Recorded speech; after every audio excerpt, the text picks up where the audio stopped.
private. Drink, philander, gamble, talk sedition, but don't do it at the foot of Queen Anne's statue. A colossal humbug. You're going to be abusive, Borden. No, not at all. I just begin to see things very clearly. I see that I'll never do for this smug profession because, unlike most people, I wear my faults where I wear my heart, on my sleeve. Perhaps I'd do better growing coffee in Kenya. Your present proclivity, you might. At least I'd be free of cant and hypocrisy and all the mean egotisms and shabby little rivalries. Oh, Polchester's a sink. I think you've said enough. Oh, I should laugh if I saw it race to the ground. Nothing would give me greater pleasure than to see the back of your beloved Queen Anne. And all she stands for. Oh, don't bother ringing for Vance to show me out. I know the way. Insufferable young rebel.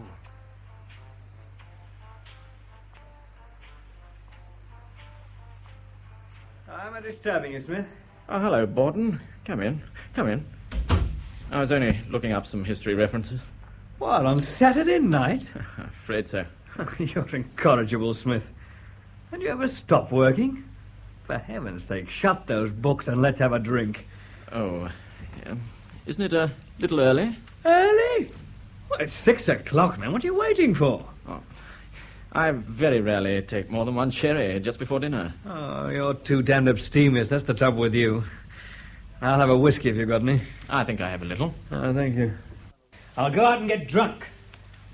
Tomorrow is Sunday. I can sleep it off.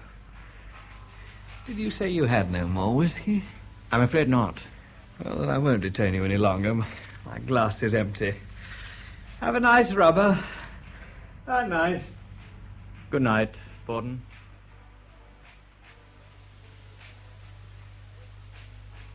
Well, how about a whiskey and soda before we begin our game? Smith? Thank you. But only a small one, Holt. Lord Stevenson, of course. Yes, please, Holt. Yes. I say, do you think we might have that other window open? By all means. I meant to open it before you came in. It's a very hot night. Indeed. Quite airless. Almost as though we were in for a storm. What's this I hear about Borden leaving at the end of term? Really? Who told you that? McElwraith. He was going in to see the head this morning when Borden came stamping out of the study in a fine old rage. He said he'd just been fired. I can't say I'm very surprised. I mean, if he must get drunk, why not choose the privacy of his own room? Oh, personally, I've no patience with a man who doesn't know when he's had enough. Borden always reminds me of a volcano, an almost constant eruption. Surplus of energy, that's his trouble. I'd like to have him in the OTC. Put him through a route march or two in full equipment. That would take some of the bounce out of him. Hello, Starkey. Hello, Starkey. Come to watch. Mix yourself a drink. Thanks. I must say I can do with it. I just had a thoroughly nasty shock. In our house, too, Stevenson. Eh? Well, I dropped in to have a chat with you, and Borden almost knocked me over. He came rushing out of your study just as I was about to open the door. Well, what the blazes was he doing in my room? Now, don't ask me.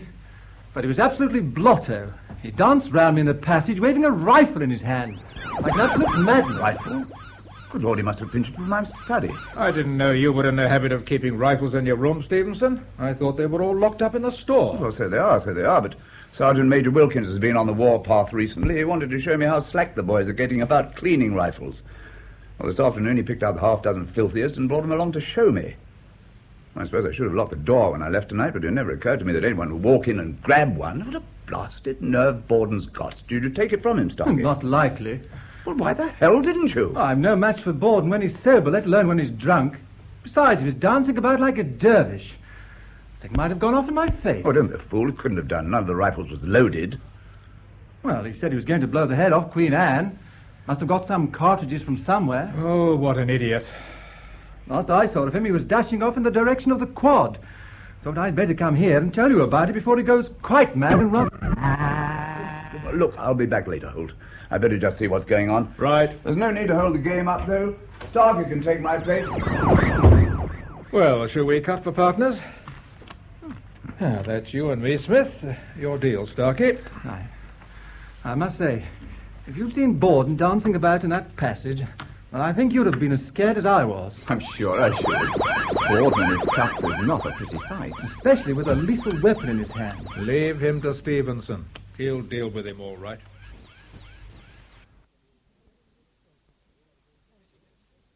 One gets attached To a place and to the people. I shall miss Polchester. Miss you all, in fact. You'll be missed too, Macklewrath. Oh, thank you. That's always heartening to hear. On the other hand, that is not. What? The moping owl does to the moon complain. I hate the sound. Do you? I rather like it. Perhaps it arouses all my Highland sense of superstition. You think it's a bird of ill omen, then? Undoubtedly, it has that reputation. I suppose it has. Well, Macklewrath, I think I'd better... Yes, you'd better be going home. I see Holt's house is lit up. The Saturday night card party. I think I'll look in for a wee while and catch the gamesters. Yes. Well, then I'll say good night.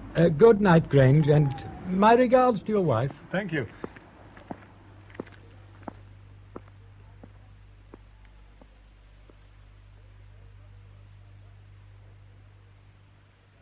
Well, that's game and rubber to us, partner.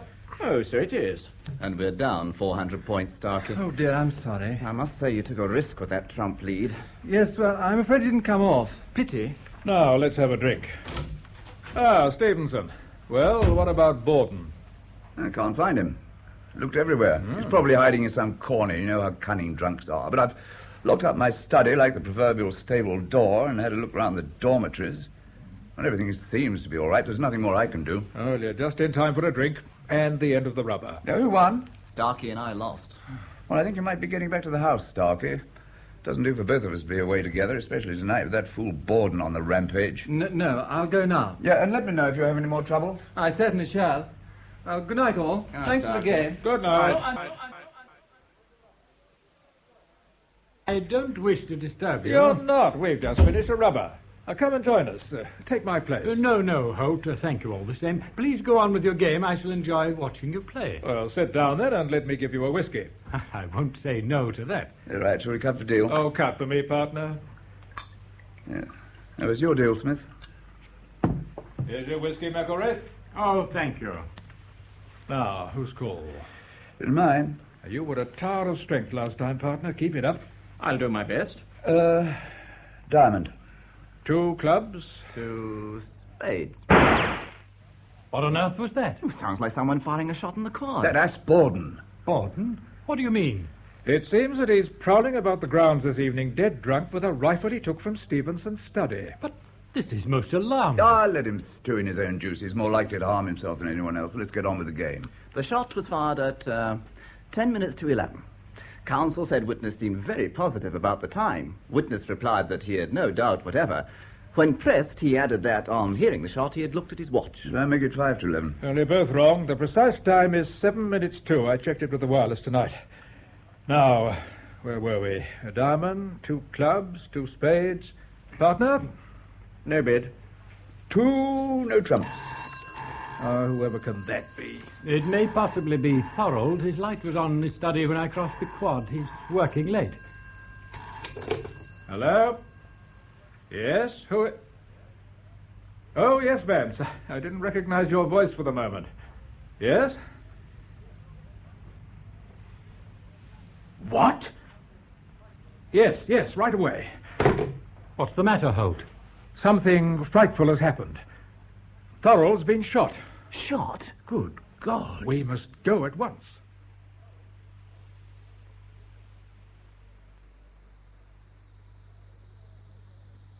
Well, Doctor? I've made an examination. The bullet has pierced the left temple and lodged itself in the brain. He must have died instantly. Can you tell from where the shot was fired? Well, from out there, through the open window. At almost point-blank range, I should say. Vance, did you hear anything or notice anything suspicious? No, sir, nothing. Mr. Thorold rang for me about half an hour ago. He told me earlier this evening that he would be working late and might like some coffee. So, of course, I waited up. When he rang, I came in here at once. He was sitting at his desk in front of the open window writing. He asked me to make some coffee. While I was in the kitchen, I heard a shot outside the house in the direction of the quadrangle, and then almost at once a dull thud as though something had fallen in the study. I rushed in here and found Mr. Thorold lying crumpled up on the floor with blood pouring from his forehead. I took one look at him and rang you up, sir. There was no answer, so I rang up Mr. Holt. That's all I know, sir. Thank you, Vance. A shocking experience for you. It was, sir. Well, suicide can be ruled out of the question. This is either accident or murder. Have you telephoned the police? Not yet. We waited to hear your opinion first. Well, good God, man, they must be told at once. Well, you're acting headmaster now, McElwraith. I think that's your job. Yes, I suppose it is.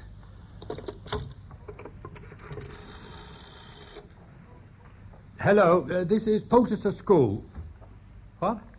Oh, Polchester 3691. Give me the police station, please. It's most urgent.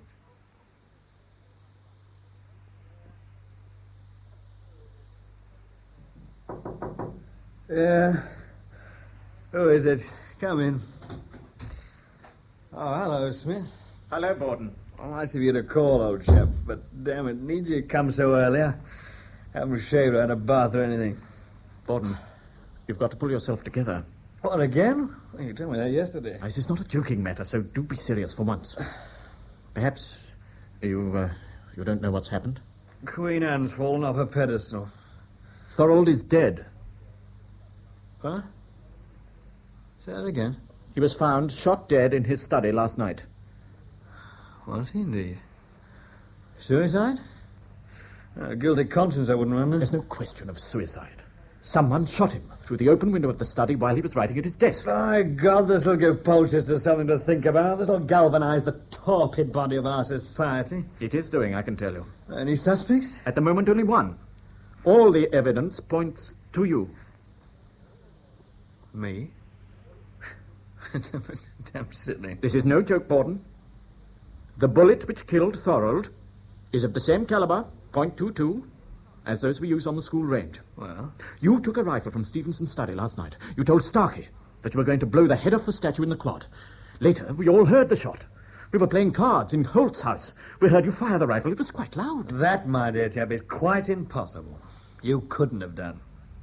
What do you mean? Well, I took aim at the statue, pressed the trigger, and the damn thing didn't go off.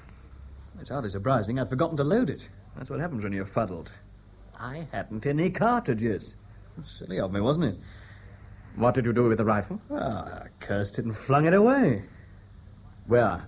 I haven't the faintest idea. I don't know, probably in someone's flower bed. Then why haven't the police been able to find it? They've searched high and low. There's no trace of it anywhere. Well, obviously someone came across it, picked it up, and carted it off. Anyone who'd done that would have told the police about it by now. But if what you say is true about the rifle not going off, it means that the shot we all heard was fired by someone else, someone who'd got hold of that rifle after you flung it away, someone who had ammunition and used it. Who is the mysterious assassin, and why did he kill Thorold? Not that he doesn't have my sympathy there. Well, that's a callous thing to say, Borden. Thorold may have had his faults, I know. His dirty little vices, you mean? You're too kind-hearted, Smith. That's the trouble with you. You see the best in everybody. Yes. Well, I try to. Well, you're wasting your time, old chap. Take my word for it. Most people are stinkers, and Thorold was a prize one. Borden, what's this? Oh, I wish you'd sit down. Now what have you found? This small, empty box with a green label. It's had cartridges in it. Where did you get it? Oh, the boy gave it to me. How on earth did a boy get hold of a box full of cartridges? Oh, my dear chap, there weren't cartridges in it. Well, what was in it, then? Oh, bugs, beetles, moths, or something. I've forgotten. What the hell does it matter? It matters a great deal. This is the first thing Scotland Yard will pounce on when they question you. Scotland Yard? Oh, yes.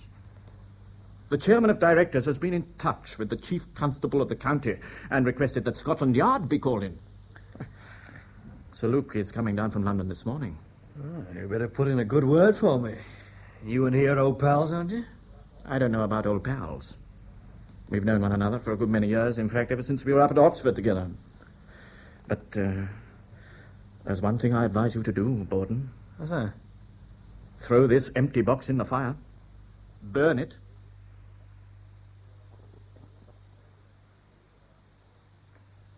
Would you like a cigar, Smith? If you don't mind, Sir Luke, I think I'll stick to my pipe. Seen the morning paper? Yes, I have.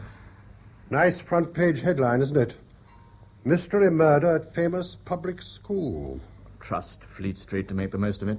Of course. This sort of thing is a godsend to them. As a matter of fact, I'm very glad to have this opportunity of talking to you alone. Ah. Tell me, what sort of a fellow is Borden? Do you know him well? Fairly well, I think. How does he strike you? Oh, warm-hearted, impulsive, erratic. Given to the bottle, I understand. It's his one weakness, I'm afraid. McElraith tells me that Thorold gave Borden his dismissal yesterday morning. So he seems to have had pretty good grounds for disliking Thorold. Well, you don't kill a man, Sir Luke, merely because you happen to dislike him. To be frank, several of the staff had reasons for disliking Thorold. Oh? Oh, yes. He wasn't an easy person to get on with, you know. He was inclined to bully those people who couldn't stand up to him. Really? Mm. He had his favourites. Fortunately, I was one. I don't quite know why, for we had very little in common. Holt was another, and among the younger masters, Balber. I remember how Thorold fought for that appointment. Personally, I was rather against it. Oh, were you? I didn't see why we needed Italian and French taught in Polchester. No other public school does it. However, the other governors felt differently, so Thorold had his way. I must say I admired him for the way he supported Balber. It wasn't very easy for a young Italian to take his place among us. No, I don't suppose it was. But Thorold wasn't prepared to support Borden. He had his likes and dislikes, you see. You know, there's one feature of this case that strikes me as being very strange. The disappearance of the rifle. Now, I should have thought a rifle an awkward thing to conceal in a place swarming with boys. Yes, but I'm not sure there isn't something even more strange, Sir Luke. Oh, what? Well, Borden says, and I'm inclined to believe him, that he never fired the rifle he took from Stevenson's rooms because it wasn't loaded and he had no cartridges, so he flung it away. Where? Of course, he can't remember where. Well, what seems odd is that the person who found that rifle and fired the shot we all heard, which presumably killed Thorold, should have left so much to chance. But how do you mean?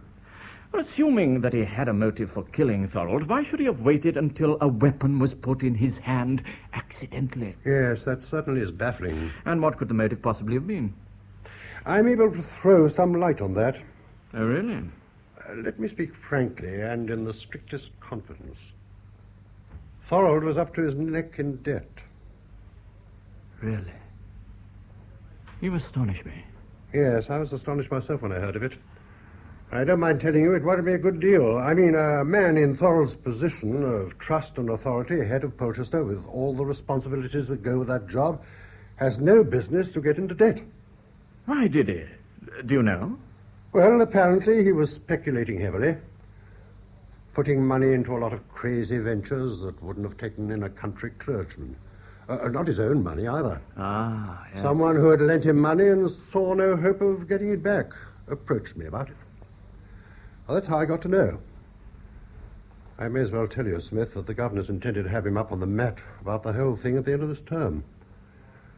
Well, it wouldn't have been at all pleasant. Indeed not. As it is, we have to face something even more unpleasant now. There's the inquest. Police court proceedings are bound to follow. Somebody's bound to be arrested. There'll be a trial. Columns and columns in the newspapers. Polchester will be dragged in the dirt before it's all over. It's a nasty business altogether. Most unpleasant. No, I don't relish it. Thank your stars, Smith, that you're not in my position. You see what a weight rests upon my shoulders. Oh, I do indeed. Well, thank heaven I have some influence with the press. I intend to use it without delay.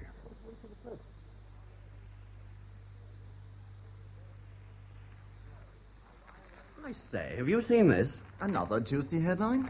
No. Our wily old tycoon, Sir Luke Frinsby, has burst into print. There's an interview with him on the front page. Oh, what's he say? I have every confidence, a reporter was informed yesterday by Sir Luke Frinsby, the city magnate, who is chairman of the governing body of Polchester School, that the police will soon succeed in laying their hands upon the person implicated in this callous crime. We're giving them every possible help, and I'm glad to say that the assistance of Scotland Yard was invoked from the first. Meanwhile, Sir Luke added, the routine of the school is not affected, and work will proceed as usual. I think that's very tactful. The public have been reassured. Tax be damned. That's the trouble with this school. It's governed by a lot of doddering old fogies. You've no right to say things like that, Spencer. Why not? Why don't we have some straight speaking for a change? Why not tell the public the truth? That the school's upside down at the moment. Police snooping about all over the place. Everybody going about as though they were in instant fear of arrest. Work will proceed as usual. What a lot of eyewash. I say, have any of you seen Starkey? Yes, I saw him a couple of minutes ago in the quad. He said he'd be coming along to the common room in about 5 minutes. Oh, I'll wait for him here.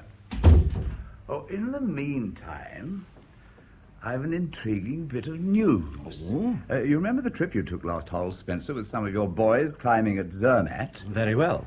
And you ended up at Lugano. We did. Where you ran into Thorold. It was as surprising as finding Smith at the top of the Matterhorn. Yes. Well, I've only just learned that Mrs. Grange was staying at Lugano at the very same time as Thorold. Really?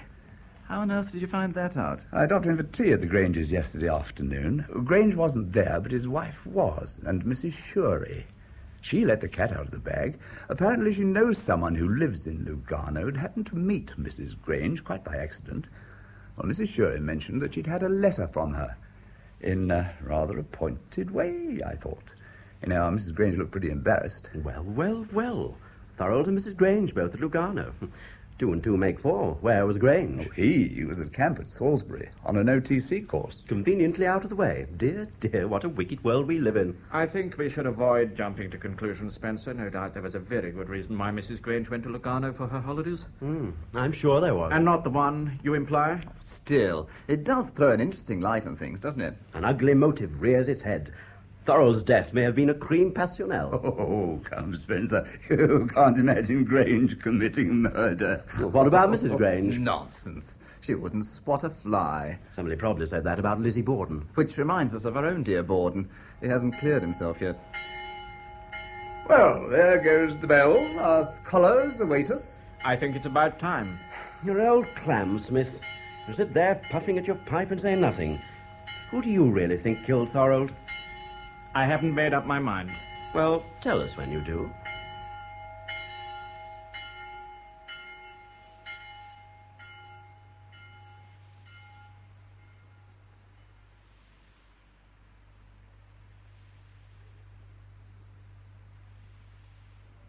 Sir, have you seen the newspaper this morning? No, not yet, Hamilton. There's a report on the inquest of our late lamented headmaster. Is there? It's a spirited piece of writing, sir, by a special correspondent. Oh, one of those? Don't you approve of them, sir? No, not particularly, Hamilton. He draws a striking contrast between the sordidness of the crime and the academic peace and ancient beauty of our quadrangle and its surroundings. I'm sure he does. I liked one bit especially, sir. He said that, standing on the close-mown turf in the tranquil sunshine, it was difficult to think that across these old world walls, reeking with history, had fallen the shadow of the slayer. Don't you think that's rather good, sir? I don't much care for reeking with history. No, sir, that is a bit thick, isn't it? And I suppose no one thought of telling him that those old world walls only go back as far as 1902 when Polchester was rebuilt. Sir, may I speak to you in confidence? Yes, of course, Hamilton. Something's been on my mind, sir, and with your permission, I'd like to get it off my chest. If you'll pardon the mixed metaphor. Yes, what is it? Well, sir, I had a late pass into Polchester last Saturday night on account of my parents coming down from London for the weekend. Yes? Well, I spent the evening with them at the White Hart. It was after 10:30 when I got back to school. As I crossed the quad, I noticed the light burning in the headmaster's study. Then, at the corner of the cloisters, I came across a rifle propped up against one of the pillars. An OTC rifle, sir. Well? Well, it seemed odd that it should have been left lying there.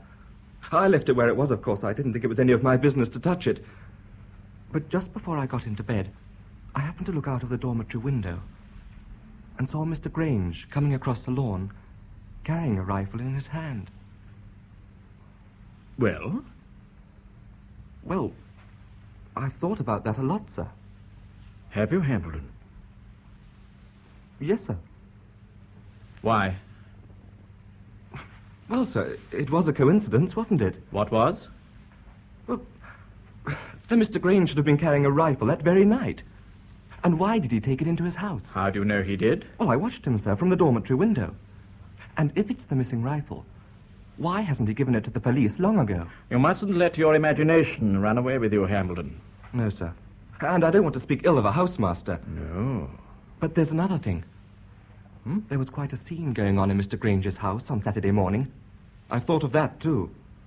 Yes? What sort of scene? Well, I had to take a book round to him. As I got to the door, I could hear him shouting inside the house, quite violently, sir. Then when he opened the door, I caught sight of Mrs. Grange rushing through the hall in tears and looking as white as a sheet. So? Well, I should say they'd been having a pretty hectic quarrel, sir. I'm not a married man myself, Hambledon, but I believe that married couples do have their little differences from time to time. Oh, yes, sir. My parents often have a real ding-dong. But this looked like something more serious. Mr. Grange looked awful.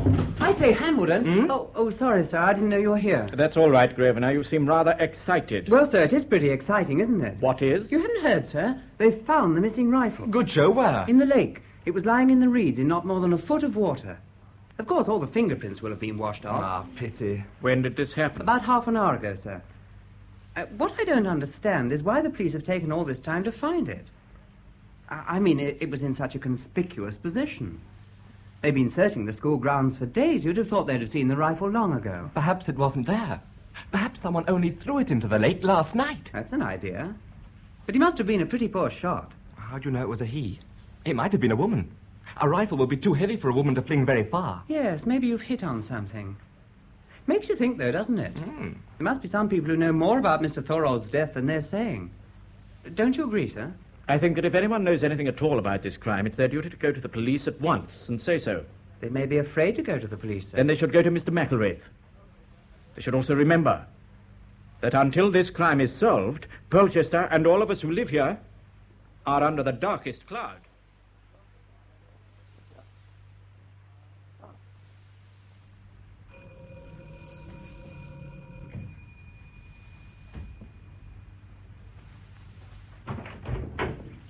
Hello, Mr. Smith. Good evening, Mrs. Grange. Did you want to see my husband? He's here. Well, I thought I'd just look in for a few minutes and see you both, if I'm not disturbing you. Well, of course you're not. Do come in. Thank you. As a matter of fact, Henry will be glad you've come. He was going to send a note around to you asking you if you'd call in this evening. Oh, really? Henry? Yes, Mr. Smith. Oh, my dear fellow, come in. I'm damn glad to see you. You're the one person Betty and I want to talk to. I've just been telling him. Oh, sit down, have a drink. Oh, no, thank you. I won't have anything if you don't mind. No, of course not. Oh, to be frank, we're in the devil of a hole, and we don't know what to do about it. What's the matter? Bluntly, I'm suspected of murder. Oh, And no. that fellow from Scotland Yard, what's his name? Inspector Bracewater. Yeah, well, he's been round to the house asking all sorts of questions. Beastly, insinuating questions. Yeah, the trouble is, we gave him conflicting answers to some of them. Why did you do that? Well, we didn't mean to, of course, but he was pretty artful. He questioned Betty on her own while I was out of the house. Well, naturally, I didn't want to say anything that would show Henry in a bad light. Of course, when I came in, I didn't know what Betty had told him. We hadn't a chance to compare notes. I'm to blame for it all. Darling, don't be silly. Yes, but I am, Henry. To begin with, I hid the rifle. And then I lied about it. What rifle? The one I picked up on Saturday night when I was crossing the quad. Tell Mr. Smith what happened on Saturday, Henry. Yes, well, to begin with, Betty and I quarrelled that morning. It was utterly senseless, of course. I behaved badly. I banged out of the house and stayed out all day, roaming about the countryside. I didn't get back till late in the evening. Then I stumbled on this rifle. It was leaning against the wall by the cloisters. I knew it oughtn't to have been left lying about like that, so I took it home with me. I hadn't gone to bed. I was sitting upstairs in my room waiting for him. Then I heard his footsteps. I looked out of the window and saw Henry coming across the grass in front of the house, carrying a rifle. I was petrified. She actually thought I was going to use it. Well, you can laugh about it now, Henry, but I was sure something awful was going to happen. So when I was asleep, Betty crept out of bed, went down to the hall where I'd left the rifle, and hid it. Yes, I I shoved it in the cupboard under the stairs and took the key. Naturally, the next morning I couldn't find it. I asked the maid. She said she hadn't seen it. And by then I was ashamed of myself, so I lied to Henry and said that I hadn't seen it either. Then someone came and told us that Mr. Thorold had been shot dead during the night. I was simply horrified. I knew how angry Henry had been when he left the house the previous morning, and how jealous. Jealous?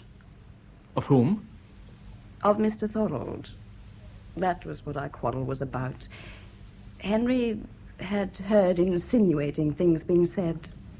Just because, well, quite by chance, I happened to be staying in Lugano at the same time as Mr. Thorold.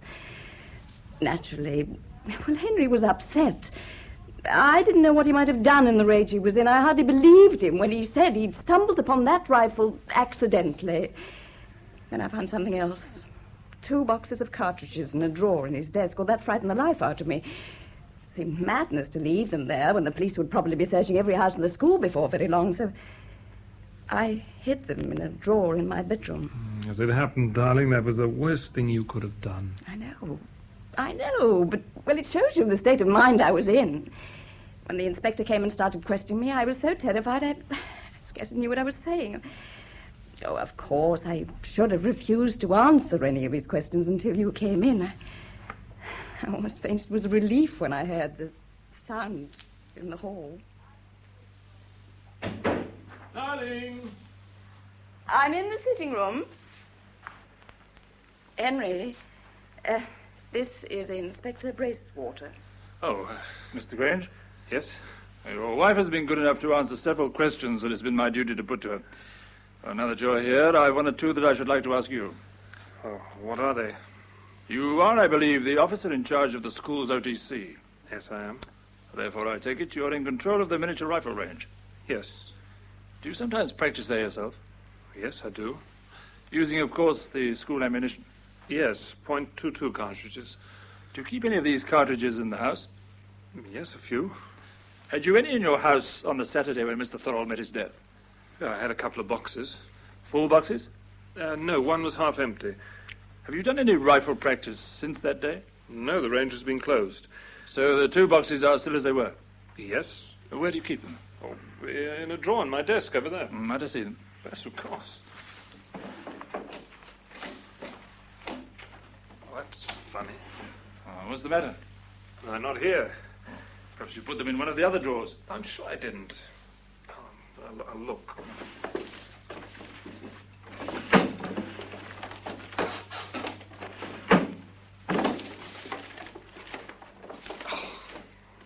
I don't understand. You can't find them? No. I see. Tell me, do you usually keep a rifle in the house? No, all rifles are locked up in the store when they're not in use on the range. But on the Saturday night in question, you did have one in the house, didn't you? Yes, I did. Why? I found a rifle lying about near the cloisters that I knew shouldn't have been there. I brought it home with me. Why didn't you take it to the store? I was late. I knew the store would be locked up. What did you do with the rifle when you brought it in the house? I left it in the hall. But Mrs. Grange has just told me that there was no rifle in the house. My wife didn't know anything about it. She was in bed when I came in. What time would that be? The school clock was striking 11:15 as I crossed the quad. According to your wife, you came home shortly before 10 o'clock. She opened the door to you. You said you were tired and went up to bed at once. Oh, Inspector, if my wife's made statements that don't tally with mine, what else can you expect under the circumstances? Isn't it only natural that she'd wish to protect me? Then I ask you again, Mrs. Grange, were you aware that your husband brought home a rifle with him and left it in the house? My husband was in a state of great mental agitation that day. If he brought a rifle home with him... Answer my question, please. Did you know there was a rifle in the house? Yes. What happened to it? I took it and put it in a cupboard under the stairs. The same night? Yes. Why did you do that? It was in the way. But your husband has just said that you were in bed asleep when he returned. So I was. During the night, I went down to the kitchen to make myself a hot drink. Well, that's when I saw the rifle in the hall. Did you tell your husband what you'd done with it? No, I forgot. He didn't ask you? I can't remember. What did you think the next morning, Mr. Grange, when the rifle had disappeared from the hall? Did you forget all about it, too? No. I asked the maid if she'd seen it. But not your wife? I may possibly have mentioned it, I'm not sure. You were very casual about this rifle, weren't you? So it seems as your wife. Even when you knew the police were searching for a missing rifle, neither of you said anything about it. Why not? I suggest your wife said nothing because she was trying to shield you. Shield me from what? You suggesting that I had something to do with Thorold's death? You had a rifle in your possession the night he was killed, and 2 boxes of cartridges. You can't find the cartridges. Well, what about the rifle? And presumably it's still in the cupboard. I should like to see it. You can't. I know that, Mrs. Grange. It isn't there, is it? Shall I tell you why? Because either you or your husband took that rifle and flung it into the lake in the school grounds sometime during last night. You'll have to prove that, Inspector. Don't worry, Mr. Grange. We shall do our best to. With that, he got up and left us. I was shaking all over, you see. He was right. Right about what, Mrs. Grange? About the rifle being found in the lake. I threw it there. Good gracious. Henry knows now. I told him, but... he didn't know when the inspector was here.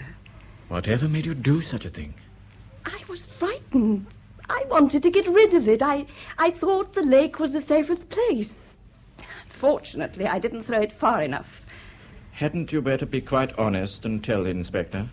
And risk getting Henry into more serious trouble. It seems serious enough as it is. They can't prove anything against him. I'm not so sure about that, darling. They've got quite a lot of circumstantial evidence. Enough possibly to issue a warrant for my arrest. Don't, Henry. I certainly think you should consult your solicitor, Grange, before anything else happens. Yeah, I'm inclined to agree. And I should do so quickly, if I were you. Yes, why not tonight, Henry? Hardly, darling. In any case, I don't know his private number. Oh, the morning will be time enough. For heaven's sake, let's have some more whiskey.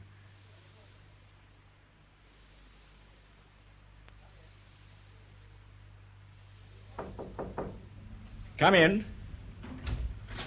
You told me to come to your study, sir, after classes. Yes. Close the door. Coleman, I've always looked upon you as a sensible, intelligent, well-behaved boy. You do your work well. You give no trouble. You're quite a credit to your class. Thank you, sir. Will you tell me, then, why you went out of your way this morning to create that foolish disturbance during history, not to mention your rudeness to me? Oh, sir, I'm frightfully sorry. I didn't mean to be rude. I only wanted to speak to you in private, and I couldn't think of any other way of managing it. I don't understand you, Coleman. Well, sir, I heard Grosvenor talking about what you had said to him the other morning. Oh, and what did I say? That if anyone knew anything about the death of Mr. Thorold, they should go to the police. And if they were afraid to go to the police, then to Mr. McIlwraith, sir. Well? Mr. McIlwraith isn't very easy to talk to, sir. So I've come to you. Of all the extraordinary boys. You mean you created that rumpus in class purposely to secure this interview? Oh, yes, sir. I knew that if I behaved badly enough, you'd want to see me later in your study. But if you wanted to speak to me, why didn't you come in the ordinary way? Well, I wanted to look as if I hadn't come to you of my own accord, sir. I didn't want the other boys to know I wanted to come and see you. Oh, why should that matter? Well, they might think I knew something about the murder. You must be careful of the words you use, Coleman. If you're referring to the death of Mr. Thorold, no one yet has been arrested for murder. In any case, why have you just made up your mind to take someone into your confidence? It's over a week since Mr. Thorold died. I know, sir. At first I thought I should never want to tell a soul. But now, after what's happened to Mr. Grange... Mr. Grange? Well, sir, they think he did it, don't they? Who does? Well, the police, Scotland Yard, everybody's talking about it. Are they? I mean, sir, you can't very well keep a thing like that dark, can you? No. So you see, sir, if I know that Mr. Grange isn't guilty, it's time I said so, isn't it? I think you'd better tell me just what you do know, Coleman, without inventing anything. Yes, sir. Well, sir, I was on the roof of the big school about the time that Mr. Thorold was killed. You were what? I was exploring, sir. I shinned up a water pipe outside the common room and got onto the roof that way. Did you do this for a bet or something? Oh, no, sir. No one else knew. I did it chiefly for exercise. Also, I wanted to see what the school looked like from up there. Really?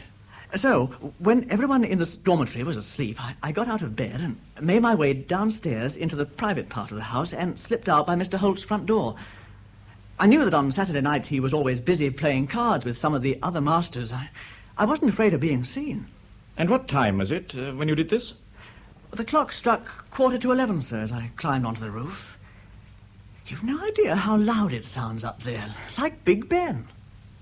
Below me, I could see a light shining across the quad from the headmaster's study. Then I heard footsteps in the quad, and someone stopped in front of Mr. Thorold's window. I could see him quite clearly in the shaft of light. It was Mr. Balbo. He was behaving oddly, sir. Oddly? What do you mean?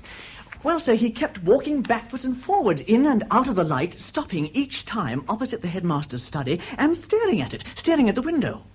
I couldn't make out what he was doing. I was afraid he might look up suddenly and see me on the roof, so I thought I'd better come down while I could. Just as I reached the water pipe, I heard a loud shot that echoed right round the quad. It made quite a din, sir. And then, after a moment, the sound of footsteps hurrying away into the distance. I didn't wait to hear any more. I shinned down the water pipe and made my way back to the dormitory as quick as I could. But I know it wasn't Mr. Grange who fired that shot. Neither do you know that it was Mr. Balbo, Coleman. But I saw him, sir. Walking up and down the quadrangle, you say. Was he carrying a rifle? Oh, no, sir. Then how do you suppose he suddenly got hold of one? Well, I've no idea, sir. I'm sure you haven't. You've just put 2 and 2 together, Coleman. Well, sir, you must admit it was a coincidence, wasn't it? Coincidences are one thing, proof is another, Coleman. You've no proof as to who fired the shot you heard. No, sir. It could have been anyone. You just assumed that it was Mr. Balbo. Yes, sir. Yes. Well, I think if I were you, I should now try and forget the whole incident. Yes, sir. Yes. You were right to come and tell me, of course, to get it off your mind. Well, you've done that, now think no more about it. There's just one thing, though. Yes, sir? No more on nocturnal expeditions, unless you wish to get into serious trouble. No, sir. Thank you, sir.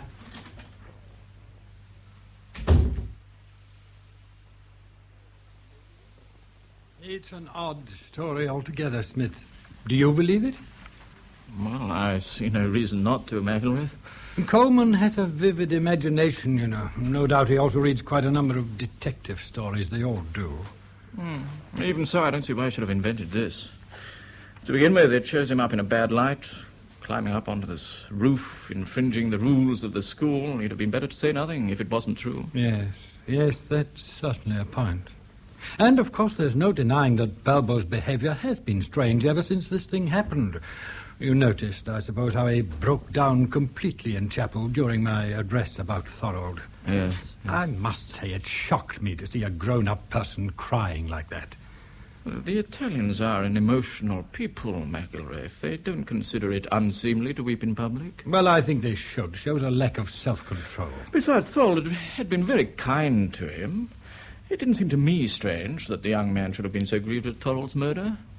You say murder, Smith. I notice everyone now talks of murder. Do you think it could have been anything else? I don't see why it shouldn't have been an accident. Indeed, if Coleman's story is true, it only lends weight to that theory. How exactly? Well, Balbo finds a rifle in the cloisters, picks it up, inadvertently presses the trigger, not knowing that the rifle's loaded, and, of course, it goes off, and kills Thorold sitting at his open window. An infernal accident, Smith, nothing else. I'd like to believe that you're right. And Balbo's been very foolish not to admit this long ago. However, I've just sent Vance over to his house with instructions to ask him to come here at once. When he comes, I think there's only one way of dealing with him. I shan't beat about the bush. I intend to shock him into an admission before he has time to think. Moral courage is not a strong point of the Italian character. He'll probably crumple up at once and give us the whole story. Come in. Yes, Vance. I went across to Mr. Balbo's house, sir, with your message, but he isn't there, sir. He's gone. Gone? What do you mean? He's left Polchester, sir. What? He went early this morning, it seems. I spoke to his landlady, She said that Mr. Balbo had kept a suitcase packed and ready for the last few days. He told her that his father was very ill in Italy and that he might have to leave suddenly at a moment's notice. So she wasn't surprised when he came to her this morning and said he'd received a cable from Italy and must go at once. He took his suitcase, paid his rent, and went off in his small car. I see. Thank you, Vance. That's all I want from you just now. Yes, sir. What does one do now, Smith? Telephone the police. Is that necessary, do you think? If Balbo's father is ill, there's every reason why he should have gone home. Without telling you? Without taking his leave properly? No, he should have done that, of course. But you know how emotional Italians can be. Well, you've just told me so. They forget everything else at such a moment. Well, in any case, isn't it your duty, McIlwraith, to report the movements of all masters to the police at a time like this? Yeah, I suppose you're right. I suppose I shall have to.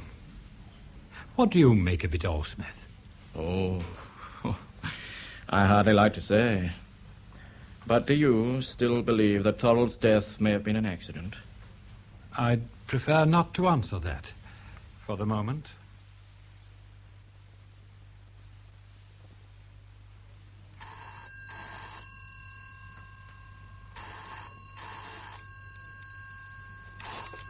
Polchester 2232. Personal call for Inspector Bracewater from London. Hold on. I'll get him. Inspector? Yes, Sergeant? There's a call for you. Personal call from London. Good, I'll be waiting for that.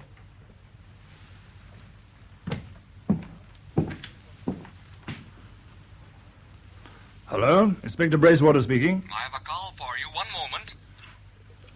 Go ahead, caller. Hello? Is that you, Bracewater? Yes? Selby speaking, Scotland Yard. Yes, Selby? I've news for you. Reese Silvio Balbo. We've got him. Good. 2 of our men picked him up this evening. Where? Dover. He was taking the night ferry to Calais. They're bringing him back to London now. Any resistance? Oh, none at all, I gather. Meek as a lamb. He's not been officially arrested, of course. Can you get him here by 11 o'clock tomorrow morning? The inquest on Thorold is being reopened in the parish room at Polchester before the coroner and local jury. Right, I'll see he's handed over to you by then. Thanks. I'll let you know what happens. Well, good night, Selby. Good night, Inspector.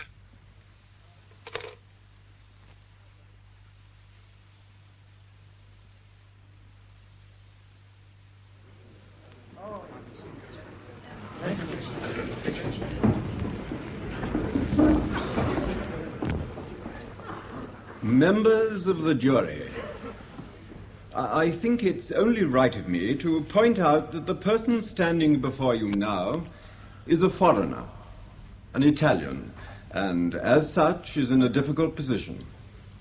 I am sure that he will realize that he will receive nothing but the strictest justice from an English court if he answers our questions fully and frankly.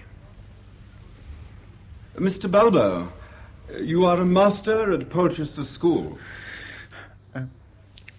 I am, sir. A supplementary language master, I understand. You teach Italian and help in the teaching of French. I do. On the night of Saturday, the 21st of September, at about 11:15, you were observed in the school quadrangle. Will you tell us how you came to be there? I had been for a walk, and I had come home, and I was crossing the quadrangle on the way to my house. Do you live on the school premises? Not exactly, sir. I have rooms in a small house out of the school gates. The landlady has always been very kind to me. Crossing the quadrangle, it seems that you stopped opposite Mr. Thorold's house and then started walking backwards and forwards and staring at the window of his study. Yes. Presumably, you could see Mr. Thorold sitting by the open window, writing. Yes, I saw him. Why did you walk up and down like that? I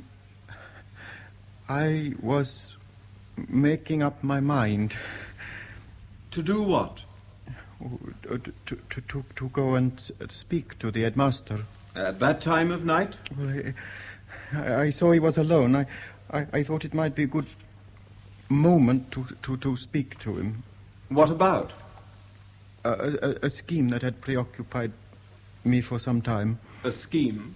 A plan for extending the classes.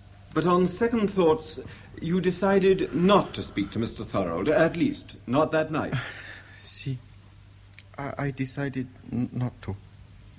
What made you change your mind? It was an accident. What sort of accident? My foot struck something at the corner of the cloisters. It fell to the ground. It was fucile. It was a rifle. I picked it up, and my finger was on the trigger. I do not know what happened. There was an explosion, and I was horrified. I did not know the rifle was loaded. At what level was the rifle when it fired? Level? I mean, was it in line with your knee, your waist, your shoulder? It was about here, sir. I see, almost level with your shoulder. And pointing in which direction? Towards the cloisters or out across the quadrangle? Yes. Towards the quadrangle. And at that time, you were standing facing the headmaster's study. Yes. So the gun was pointing at the open window. This is distressing for you, Mr. Balbo, I know, but you must answer my question. Was the gun pointing at the window? See. When you realized that the gun had fired, what did you do? I threw it on the ground and ran away. I was afraid. Afraid of what? You say it was an accident, then it could have happened to anyone. Why should you have wished to conceal the fact?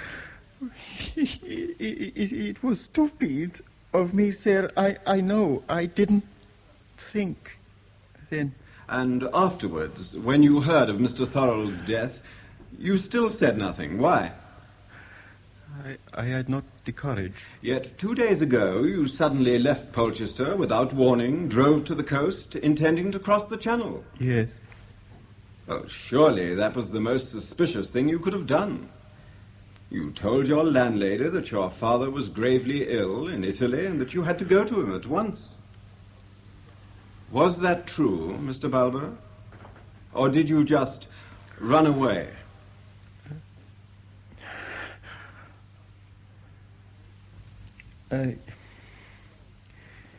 It was not true. I see. Then you did a very foolish thing. I'm sorry. Very well. You may sit down. Thank you, sir.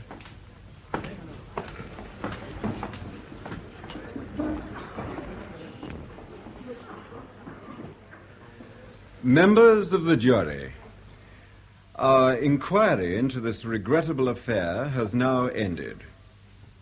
You have just listened to the witness, Silvio Balbo. It is possible that you formed the opinion, as I certainly did, that he was concealing nothing, but telling the exact truth.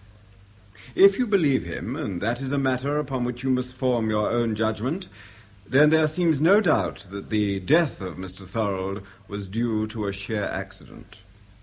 Here we have a man picking up a stray rifle, unaware that it's loaded, carelessly pressing the trigger, and a shot is fired at random. It's not essential to our inquiry to know how the loaded rifle came to be where it was.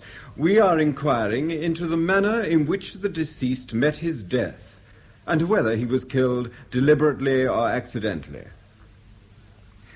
By the law of England, homicide is a matter viewed in very different lights according to the circumstances. There's such a thing as involuntary homicide, when a man is killed quite unintentionally, and you may, when you come to a full consideration of all the evidence, take the view that this is a case in point. That is for you alone, gentlemen, to decide. It may be that you will come to the conclusion that the death of Mr. Thorold was an inadvertent accident, and that no person is criminally responsible.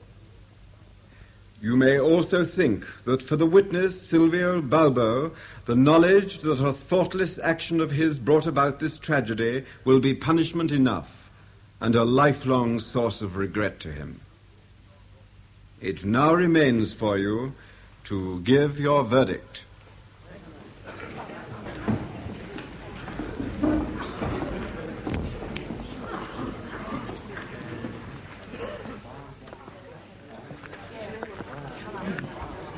Well, I think that all went off very satisfactorily, don't you, Smith?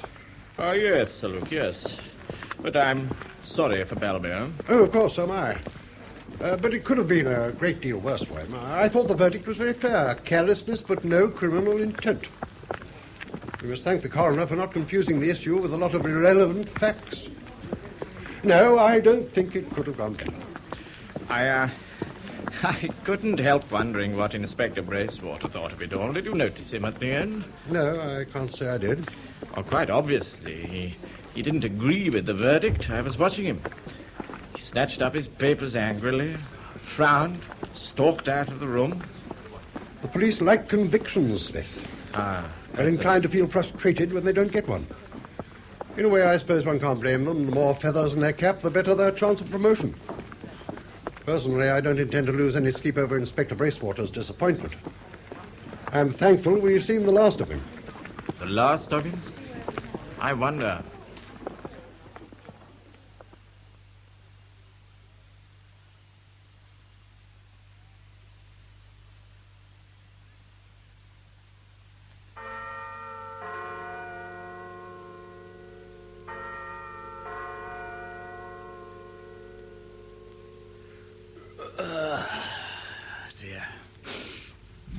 Do you think parents would take these end-of-term reports as seriously if they could see us writing them? They'd be mad if they did. Oh, I shall never get through this pile tonight. Well, the thing is, you've got to be so damn careful what you say these days. When I was a boy, if I got a bad report, my parents played hell with me. Nowadays, they play hell with the schoolmaster and write him an abusive letter. I know. Mr. and Mrs. Grogram complained to the head about my reports last term. But what on earth can you say about such a horrid boy as Grogram? That he has red hair and smells. Oh, no. Oh, help me, somebody. I've come to that lout, Moon-faced Jenkinson. What can I say about him? Well, you can't go wrong with tries hard. Oh, don't be an ass, Spencer. Number in form, 23. Place in form, 23. Place by examination, 23. Oh, he's a hopeless specimen. Well, what about is congenitally unsuited to work? Thank you. I don't wish to get the sack. Put down your pens, gentlemen. Listen to this. Eh? Front page of this evening's paper. It is now known that the Scotland Yard officers charged with the investigation into the death of the headmaster of Polchester School last September have decided to reopen the case. Reopen it? Early developments are expected. I wonder what unsavoury burn they've dug up now. Well, it doesn't surprise me. Oh, why, Spencer? Well, obviously, quite a number of things were politely glossed over at the inquest. What do you mean, glossed over? Well, had I been a member of the jury, I should have felt inclined to ask one or two pertinent questions. But nobody did. Such as? Well, it never seemed to occur to anyone that Thorold might have been dead already, before Balbo picked up the rifle and fired. Oh, that's pretty far-fetched, isn't it? I don't think so. He could have been killed some minutes earlier by another shot. In that case, when we were playing cards in my house, we would have heard two shots, not just one. Not necessarily. Huh? Well, what do you mean? Well, it depends where the first shot was fired from. You know, it'd be interesting to carry out an experiment. And another thing I should have asked, how did the rifle come to be left by the cloisters? Why was it loaded? Who loaded it? If I remember rightly, Spencer, the coroner said that wasn't essential to the inquiry. Well, strictly speaking, perhaps not. But it would have been interesting to know. Yeah, do you suppose this has anything to do with the chairman's sudden visit? I saw Sir Luke drive up in his car about half an hour ago. He went straight away to McElwraith's house. Really?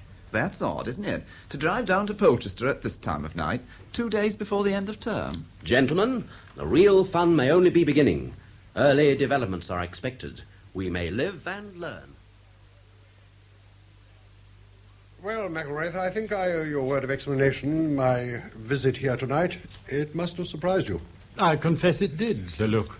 As you can imagine, only something of vital importance would have made me descend upon you like this without warning. I did wonder. No doubt you've seen the evening newspaper? Yes, I did glance at it. Did you, Smith? No, I haven't seen it.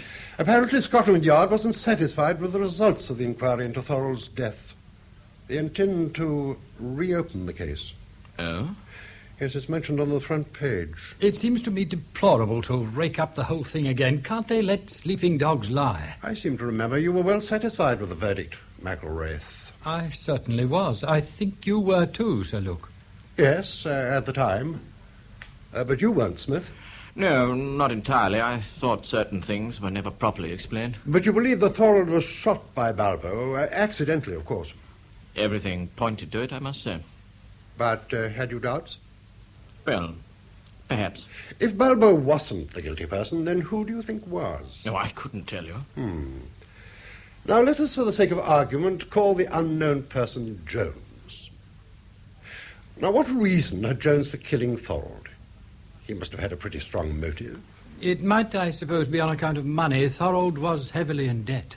Oh, you knew that? Oh, yes. He confided in me one night when I walked back with him to his house. He was very upset. Of course, I was shocked. Thorold was the last person I should have thought. Exactly. So perhaps, as you say, money lies at the root of the whole mystery.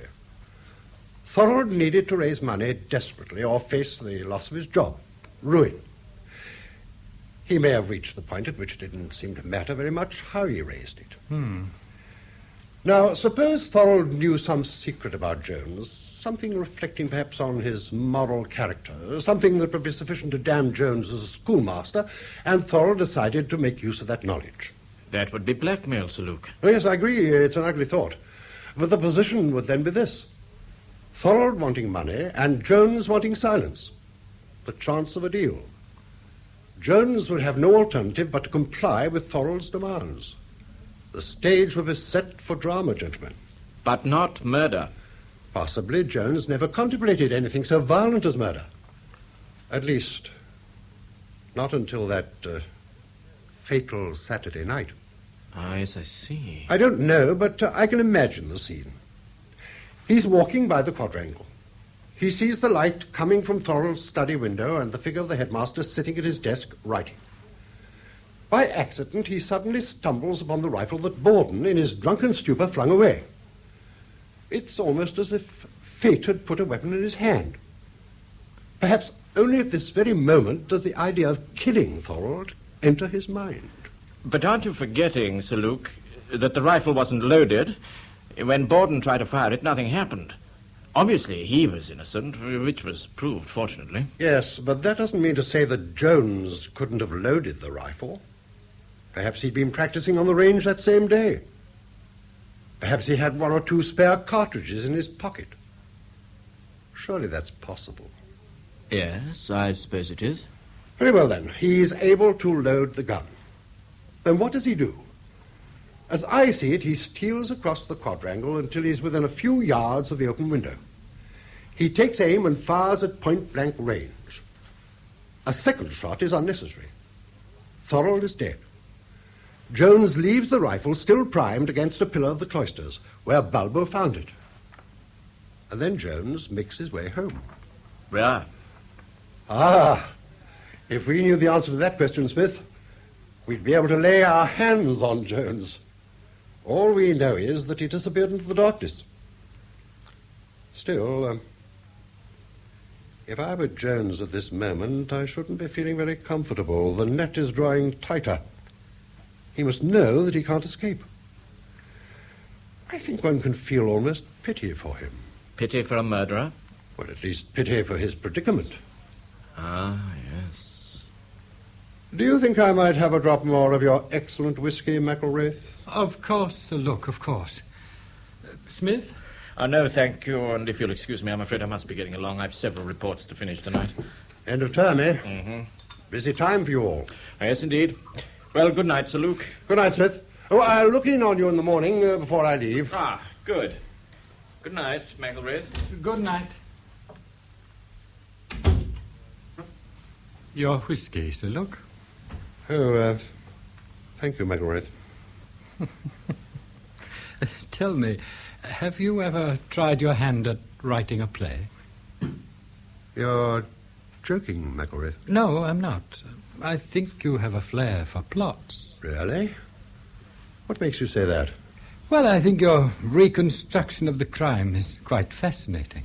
But hardly convincing. I wouldn't say that. It holds water, up to a point. Up to which point? You assume that Thorold knew some secret about this mysterious man Jones. A secret that could wreck his career. Yes. Isn't that taking rather a lot for granted? And what could the secret possibly be? I can imagine what it might be. Can you? I confess I can't. Call it a moral lapse. Of what kind? The oldest kind in the world. An affair with some woman. Perhaps an illegitimate child. Oh, surely. Such a thing would do no harm to a businessman, but it could shatter the career of a schoolmaster, as you know. Yes, I grant you that. Even so, supposing that was the secret, how on earth could Thorold know it? Well, supposing the woman, whoever she was dependent upon Jones for money. Jones may have grown tired of her. Perhaps he refused to support her any longer. In those circumstances, what would a woman like that be likely to do? She would be desperate. She would have nothing to lose. What is to prevent her from writing a letter to Thorold, begging him to use his influence with Jones? It's feasible, but... But unlikely, you think? I should say so. What if I were to tell you, McElrath, that that's exactly what happened? How can you know that? I have seen the letter. It was among certain private papers belonging to Thorold. It contains the name of the woman who wrote it and the name of the man she was writing about. The man I've called Jones. I don't need to keep up that pretense any longer, McElrath, do I? You know his name. His real name, don't you? If you're trying to scare me, Sir Luke, you won't succeed. On the strength of a woman's hysterical letter, you can prove nothing. Fortunately, I can leave that to Scotland Yard. Only you won't, will you? Won't I? What makes you so sure of that? Because one thing means more to you than anything else. Your own reputation. You won't endanger that if you can help it. You'll do everything you can to avert a scandal, anything to keep your name and the name of Polchester from being dragged down into the mire. That's why you've hastened here from London tonight. You're afraid of what may happen. Aren't you? Why should I be? You've got nerve, McElrath. The game's up, and you know it. Early on Friday morning, I shall take the train from here. I shall see the last of Polchester. I shall be on my way to London. London is a large city, Sir Luke. You have 48 hours to make up your mind. 48 hours to decide what you're going to do.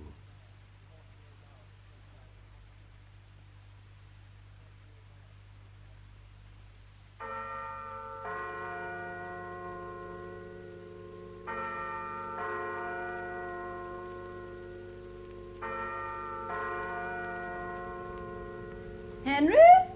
Yes, darling? Breakfast ready. Coming. Shall I pour your tea now? Please.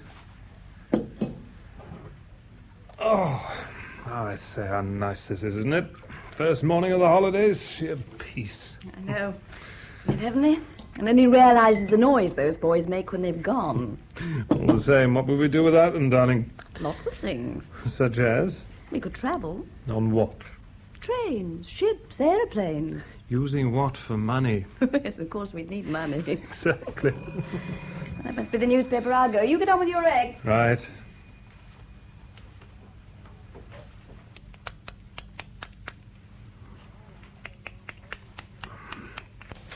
Well, what's going on in the world this morning? Who started a revolution? Why? Where? Henry. Yes, darling? Listen to this. An unlucky school. Tragic death of another Polchester master. When the Southern Railway steamer SS Arundel arrived at Le Havre last night, delayed 5 hours by storm, it was discovered that a first-class passenger was missing. The vessel had met with heavy seas, and it is feared that the person in question was washed overboard. Luggage and a passport, which were unclaimed, bore the name of James McElwraith and an address at Polchester School. McElwraith? Mr. McElwraith had been acting headmaster since the death of Mr. Thorold, who was found shot dead in his study one night last September.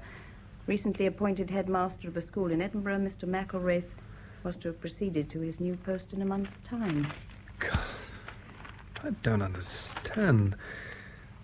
When I said goodbye to McElwraith, he told me distinctly he was going to stay in London until it was time for him to travel north to Scotland.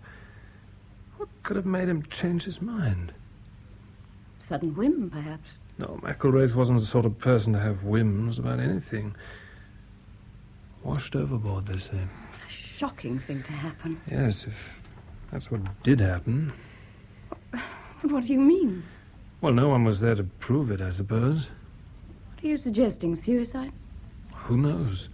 A man like McElwraith? No, I can't believe that, Henry. He was far too strong-minded, far too much in control of himself. Yes, but... Well, he had everything to look forward to. A new job, better pay, more important position. Can you imagine him flinging all that away? It's something of a mystery, isn't it?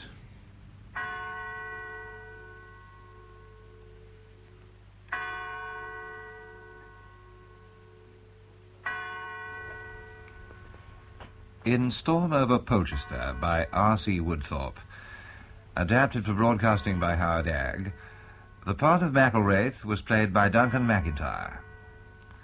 Thorold by Rolf Lefevre, Smith by Hayden Jones, Grange Gabriel Wolfe, Stevenson Kenneth Hyde, Sir Luke Frinsby Austin Trevor, Borden John Batterley, Ward Fraser Carr, Betty Grange Gudrun Ure, Inspector Bracewater Frank Partington, Holt Norman Claridge, Spencer James Beattie, Hambledon Glyn Dearman, Coleman Jonathan Scott, Balbo Michael Goldie, the coroner Louis Stringer, Starkey John Broster, and Dr. Sherry Stephen Thorne.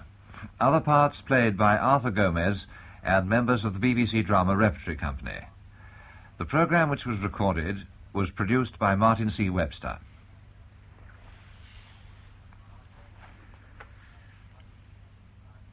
Our play in the Home Service on Monday evening, Time of the Guiltless, has been cancelled, as it deals with the theme of political assassination. We shall be broadcasting it later at a more appropriate time. In its place, we are repeating Neville Shute's story, A Town Like Alice, radio adaptation by Stephen Grenfell. That's on Monday evening in the Home Service.